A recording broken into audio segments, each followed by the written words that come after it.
Un pequeño comentario antes de empezar. Me gustaría mucho agradecerle a la gente que se ha suscrito a esta altura del canal y a la gente que se ha suscrito en los últimos días. Y por supuesto a todos los que me siguen y comparten mi contenido en Instagram. Todo esto es posible gracias a ustedes. No, chicos, a mí no me paga nadie. Realmente tendrías que ser boludo para gastar plata en un canal que apenas tiene unos cuantos cientos de suscriptores a esta altura. Ojalá Macri o Cristina me tiraran un par de pesos, pero no, la verdad que no. Por la patria, olvídate. Esto es una dictadura comunista. Estamos gobernados por montoneros. ¿Qué es el comunismo? ¿El comunismo? Esto es lo que te ponen adoctrinamiento marxista y comunista. Eso es. ¡Aguante la patria!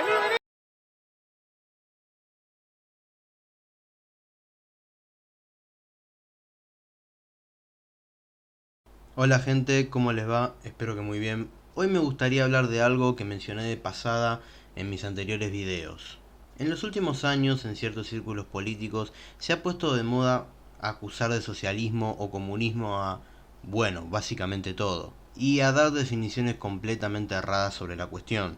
Ahí tenemos ese famoso testimonio de la señora en la marcha, por ejemplo, sobre comunistas y relojes. Quiero un país comunista y populista, y basta de mantener vagos. El comunismo es cuando yo me compro un reloj, el mejor reloj, y a un comunista se lo roban. Ahí es cuando comienza a defender la propiedad privada. El problema con esta forma de pensar es que el comunismo o el socialismo se vuelven términos inabarcables y por lo tanto indefinidos, que se aplican a personas, gobiernos, situaciones y contextos muy distintos entre sí, con políticas e ideologías que no necesariamente se condicen entre sí. Algo también bastante llamativo es que los que acusan de comunismo o socialismo a todo nunca se detienen realmente a definir esos términos, porque definir es limitar, aludiendo más a estereotipos o prejuicios más que a definiciones concretas, asumiendo por alguna razón que el público ya tiene conocimiento del tema y que por lo tanto no es necesario explicarlo. Bueno, y la consecuencia de todo esto ya la conocemos.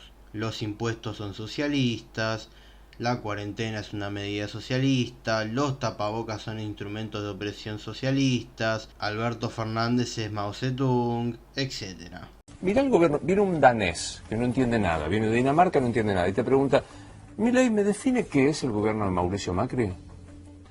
La contradicción permanente, el populismo cool, el socialismo amarillo, o como me dice mi colega expert, el kirchnerismo de buenos modales.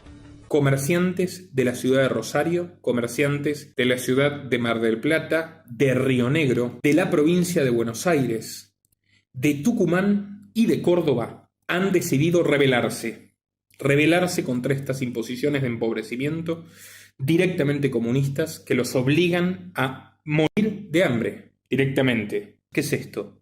Archipiélago Gulag de Soselskin, la Unión Soviética, Alemania nazi. Lo más gracioso de todo es que Nicolás Moras y Javier Milei se acusan entre ellos de ser socialistas todo el tiempo, o de ser falsos liberales. Nicolás Moras incluso ha llegado a decir que Israel es un gobierno comunista.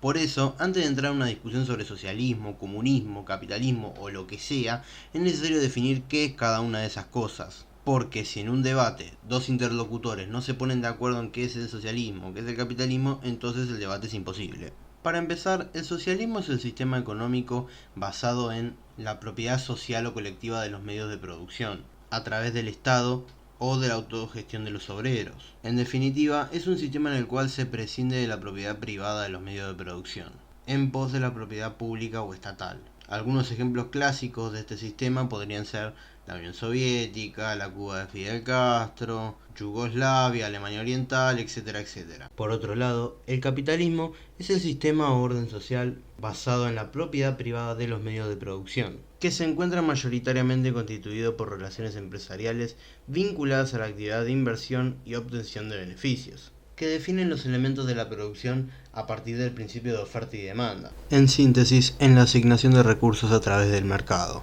donde los actores económicos, tanto ofertantes como demandantes, intercambian bienes y servicios por un precio establecido por la oferta y la demanda. A diferencia de las economías planificadas socialistas, donde es el Estado el que determina los precios y qué cantidad se produce de cada bien. Todo esto sumamente resumido, ¿no? Obviamente no soy un experto. Y ese es el tema en el que la mayoría de personas vive hoy en día.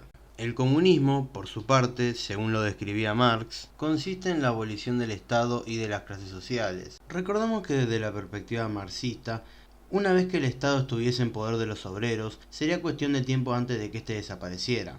Esa etapa previa, a la que Marx llama dictadura del proletariado, es la imagen más clásica del socialismo que todos tenemos asociada. Cito: una vez en el curso del desarrollo hayan desaparecido las diferencias de clase y se haya concentrado toda la producción en manos de los individuos asociados, el poder público perderá su carácter político. El poder político, hablando propiamente, es la violencia organizada de una clase para la opresión de otra. Si en la lucha contra la burguesía el proletariado se constituye indefectiblemente en clase, si mediante la revolución se convierte en clase dominante y en cuanto a clase dominante suprime por la fuerza las viejas relaciones de producción, suprime al mismo tiempo que estas relaciones de producción las condiciones para la existencia del antagonismo de clase y de las clases en general, y por lo tanto su propia dominación como clase. En sustitución de la antigua sociedad burguesa, con sus clases y su antagonismo de clase, surgirá una asociación en la que el libre desenvolvimiento de cada uno será la condición del libre desenvolvimiento de todos. Como podrán ver, independientemente si están de acuerdo o no con estas palabras, es evidente que para Marx el comunismo era mucho más que, quitar relojes o mascotas o algo por el estilo. Y no, el socialismo no es defender a los vagos ni defender que la gente no trabaje. De hecho, si mal no recuerdo, en la Constitución soviética había una legislación bastante sutil que decía literalmente: el que no trabaja no come. Forma de pensar que se aplica tanto a la ultraizquierda stalinista y represora como a los sectores más rancios de la derecha argentina. El comunismo no quiere sacarnos nuestros relojes. De hecho, Marx en el Manifiesto Comunista plantea la diferencia explícita entre propiedad privada y propiedad personal. Cito: se nos ha reprochado a los comunistas el querer abolir la propiedad personalmente adquirida, esa propiedad que forma la base de toda libertad, actividad e independencia individual. ¿Os referís a esa propiedad del pequeño burgués? No tenemos que abolirla. El progreso de la industria ya lo ha hecho por nosotros. O tal vez os referís a la propiedad privada burguesa moderna, en que el trabajo asalariado, el trabajo del proletario, crea propiedad para el proletario. De ninguna manera. Lo que crea es capital, es decir, la propiedad que explota al trabajo asalariado y que no puede acrecentarse sino a condición de producir nuevo trabajo asalariado para volver a explotarlo. En su forma actual, la propiedad se mueve en el antagonismo entre el capital y el trabajo asalariado. Examinemos los dos términos de este antagonismo. Ser capitalista significa ocupar no solo una posición puramente personal en la producción, sino también una posición social. El capital es un producto colectivo, no puede ser puesto en movimiento sino por la actividad conjunta de muchos miembros de la sociedad y en última instancia solo por la actividad conjunta de todos los miembros de la sociedad. El capital no es pues una fuerza personal, es una fuerza social. En consecuencia, si el capital es transformado en propiedad colectiva, perteneciente a todos los miembros de la sociedad, no es la propiedad personal la que se transformará en propiedad social. En criollo, a Marx le chupa soberanamente un huevo si tenés un reloj o no. No, y Marx tampoco dijo en ningún momento que el comunismo es mantener vagos o cobrar más impuestos. De hecho, él tiene un escrito que casualmente se llama Abajo los impuestos. Como acabamos de leer, Marx defendía el trabajo y el esfuerzo personal. No se inventen cosas de la nada. Todas estas acusaciones no son más que un recopilatorio de clichés y prejuicios, que han llevado a una serie de simplificaciones y malinterpretaciones interesadas, hay que decirlo, sobre los conceptos de socialismo o comunismo. Esto llega a ridículos tales hasta tal punto que incluso políticos como Vladimir Putin son usualmente descritos como comunistas, a pesar de que tanto las acciones de su gobierno como el discurso del propio Putin han dejado en claro que esto no es así. De hecho, la serie Trotsky, estrenada hace algunos años en Netflix, recibió durísimas críticas desde la órbita comunista, debido a que tanto Trotsky como la revolución eran representados de forma bastante negativa. Sorpresa, la serie fue coproducida por el gobierno ruso, un, entre comillas, gobierno comunista. ¿Por qué un gobierno comunista ayudaría a producir una serie así? No, la verdad que no tengo idea. No sabría decir porque... sí tengo idea. Porque no es un gobierno comunista. Dejó de serlo hace 30 años. El régimen soviético ya no existe. ¡Dios! Возможно ли реставрация социализма в России? Я думаю, что это невозможно. Мне представляется, что общество глубинное изменение общества таково, что реставрация социализма в том смысле, какой вы, по-моему, в это вкладываете, невозможно. Возможно, элементы социализации, экономики, социальной сферы, но это всегда связано с, знаете, с чем? Это всегда связано с расходами больше доходов. И в конечном итоге с тупиком в экономике. Вот с чем связано.